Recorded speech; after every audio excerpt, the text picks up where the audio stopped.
안녕하세요. 김신철 변호사입니다. 개인회생을 신청한 채무자가 개시결정을 받기도 전에 채무자가 보유하고 있는 부동산을 채무자 마음대로 처분해도 될까요? 채무자가 개인회생을 신청할 때 자신의 청산가치를 법원에 다 신고하도록 되어 있죠. 재산 목록에 자신의 부동산, 예금, 현금, 보험, 자동차, 퇴직금, 그리고 임대차, 보증금 같은 이런 재산들을 전부 다 소명하도록 되어 있는데요. 이런 재산을 개인회생 신청 후에 그리고 개인회생 개시 결정 전에 내 임의대로 처분해도 상관이 없을까요?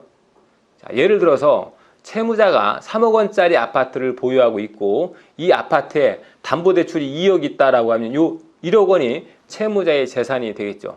그러면 채무자가 이 아파트를 처분해서 2억 원의 담보대출을 갚아버리고 1억 원을 가지고 따로 전셋집으로 이사를 가는 것이 가능하냐 하는 건데요. 가능합니다. 심지어 그렇게 하는 것이 채무자에게 더 유리할 수도 있죠. 왜냐하면 이 전세보증금은 면제 재산의 범위가 있어서 채무자의 청산가치를 그만큼 더 줄여줄 수 있기 때문이죠.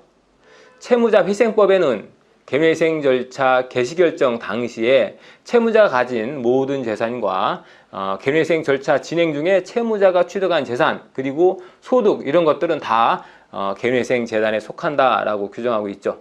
물론 이때 압류금지가 되는 재산들은 예외이긴 하지만 어쨌든 채무자의 재산은 다 회생재단에 속하게 됩니다. 그래서 개인회생재단에 속한 재산들은 회생위원회 허락 없이 내 마음대로 함부로 처분해도 되는지 불안해하시는 분들이 있죠.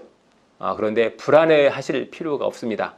법률에는 채무자가 이 개인회생 재단에 관한 관리 처분권을 가진다라고 규정하고 있기 때문에 원칙적으로 채무자의 의사에 따라서 마음대로 처분할 수가 있는 거죠. 물론 회생위원이 채무자의 재산에 개입해서 간섭하는 경우도 있긴 하죠. 주로 채무자의 급여나 통장에 압류 적립금이 있을 때 이 압류된 적립금을 개인회생 변제의 재원으로 우선 사용하는 경우, 이런 경우죠.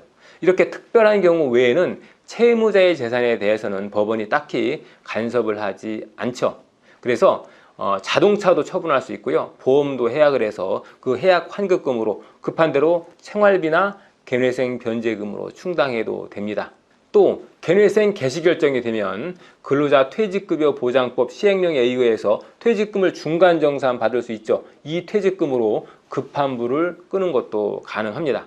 다만 재산을 처분하려고 계획 중이실 때는 반드시 사건을 맡기신 법률사무소와 상의를 하시는 것이 좋은데요. 왜냐하면 채무자의 신고된 청산가치보다 더 높은 금액으로 아파트나 자동차를 매도했다면 청산가치의 변동이 생기겠죠. 그러면 전체적인 변제 계획안도 바뀔 수가 있기 때문이죠. 그래서 이런 부분들은 전문가에게 문의하시고 조력을 받으셔서 하실 필요가 있습니다.